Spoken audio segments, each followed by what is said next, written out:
Hello friends, welcome to my channel super sale. હું છું પ્રીતિ પટેલ ને આજે આપણે બનાવવા જઈ રહ્યા છે પાલકનું શાક।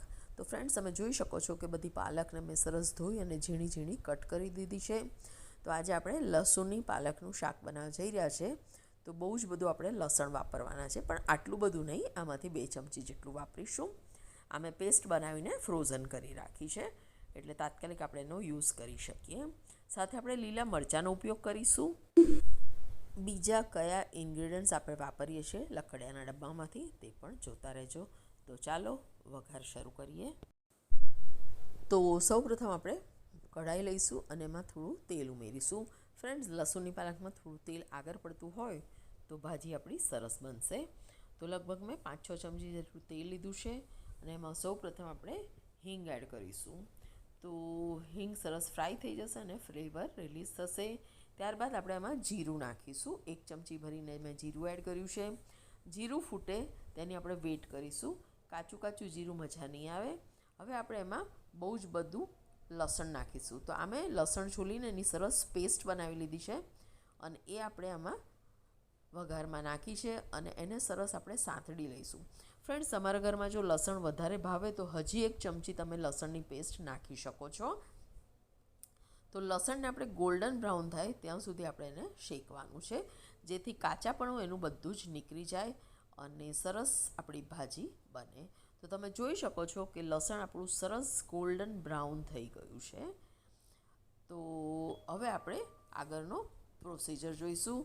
તો એમાં આપણે એડ કરીશું લાલ મરચું। હા ફ્રેન્ડ્સ, લાલ મરચું આપણે પહેલાં નાખીશું। લગભગ મેં 1.5 ચમચી જેટલું લાલ મરચું નાખ્યું। હવે આપણે લાલ મરચાંને સરસ તેલમાં ફ્રાય કરીશું। સાથે હળદર પણ એડ કરી દઈશું, જેથી લાલ મરચું અને હળદર સરસ ફ્રાય થઈ જાય અને કાચાપણું એનું જતું રહે। તો ફ્રેન્ડ્સ, તમે તેલ વધારે મૂકી શકો છો। હું થોડા જ તેલમાં લસણની પાલક બનાવીશ। તો તમે જોઈ શકો છો કે લાલ મરચું અને હળદર સરસ આપણા ફ્રાય થઈ ગયા છે અને મને એની સ્મેલ પણ આવવા માંડી છે અને તમે જોઈ શકો છો કે શેકાયું છે એટલે થોડું થોડું તેલ પણ રિલીઝ થયું છે। એટલે એનો મતલબ કે આપણું સરસ આ મસાલો શેકાઈ ગયો છે। તો હવે આપણે એમાં એડ કરીશું ઝીણી સમારેલી પાલકની ભાજી। તો ફ્રેન્ડ્સ, થોડી થોડી કરીને આપણે બધી પાલકની ભાજી આ રીતે ઉપર એડ કરીશું અને નીચેનો મસાલો આપણે ઢાંકી દઈશું। તો તમે જોઈ શકો છો કે બધી પાલકની ભાજી આપણે એડ કરી દીધી। હવે આપણે એને ઢાંકણાથી ઢાંકી દઈશું। આપણે પહેલાં એને હલાવવાનું નથી, બધી ભાજી ઓસવાઈ જશે પછી આપણે એને હલાવીશું, ત્યાં સુધી નીચેનો મસાલો પણ શેકાયા કરશે। તો ફ્રેન્ડ્સ, 10 મિનિટ થઈ ગઈ છે અને ભાજી સરસ ઓસવાઈ ગઈ છે। તો હવે આપણે એને આ રીતે ઉપર નીચે કરીને સરસ હલાવી દઈશું। તમે જોઈ શકો છો કે ભાજી એનું પાણી પણ છોડ્યું છે। તો હવે એ જ પાણીથી આ ભાજી આપણી આગળ ચડશે અને સરસ લસૂણી પાલકનું શાક બનીને તૈયાર થઈ જશે। તો પાલકની ભાજીનું પાણી જે નીકળ્યું હોય એમાં જ આપણે આ ભાજી ચઢાવવાની, ઉપરથી કોઈ એક્સ્ટ્રા પાણી એડ કરવાનું નથી। તો ફ્રેન્ડ્સ, તમે લસણની પાલકની ભાજી કઈ રીતે બનાવો છો તે કમેન્ટ બોક્સમાં લખજો। આગળ જોતા જાઓ આપણે કયા કયા મસાલા કરીએ છીએ। તો તમે જોઈ શકો છો પાલકનું પાણી ખૂબ જ છૂટ્યું છે અને ભાજી સરસ ઓસવાઈ ગઈ છે અને મેં ચેક કર્યું સરસ ચઢી પણ ગઈ છે। તો હવે ખુલ્લું રાખીને આ બધું પાણી આપણે બળવા દઈશું। તો ફ્રેન્ડ્સ, પાલકને જ પાણીમાં આપણે પાલકની લસણની ભાજી બનાવી છે। તો ફ્રેન્ડ્સ, તમે જોઈ શકો છો કે કન્ટિન્યુઅસ એને ગેસ ઉપર હલાવતા હલાવતા પાણી લગભગ બધું જ બળી ગયું છે। હવે આપણે મસાલા કરીએ।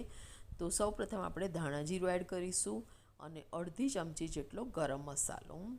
તો મસાલા તમે તમારા ઘરના ટેસ્ટ પ્રમાણે એડજસ્ટ કરી શકો છો અને તમે જોઈ શકો છો કે સરસ લસણની પાલક આપણું શાક બનીને રેડી થયું છે અને આ તમે રોટલી સાથે ખાશો, ભાખરી સાથે ખાશો તો શું સરસ લાગશે।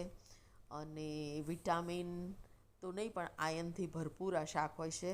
તમારું હિમોગ્લોબિન વધારવાવાળું આ શાક છે। તો તમને આ રેસીપી કેવી લાગી તે કમેન્ટ બોક્સમાં લખજો। મેં આને આજે ભાખરી સાથે સર્વ કર્યું છે, સાથે મેં છુંદો આપ્યો હતો। તો ફ્રેન્ડ્સ, કીપ વોચિંગ સુપર સહેલિયા। દેશી અને ખૂબ જ પૌષ્ટિક રેસિપી માટે સુપર સહેલાને કાયમ જોતા રહેજો. વિડીયોને લાઇક કરજો અને તમારા ફ્રેન્ડ સર્કલમાં ખૂબ ખૂબ શેર કરજો. Thank you friends. Keep watching super સહેલિયા. સદાય અમારી જોડે રહેજો. Thank you.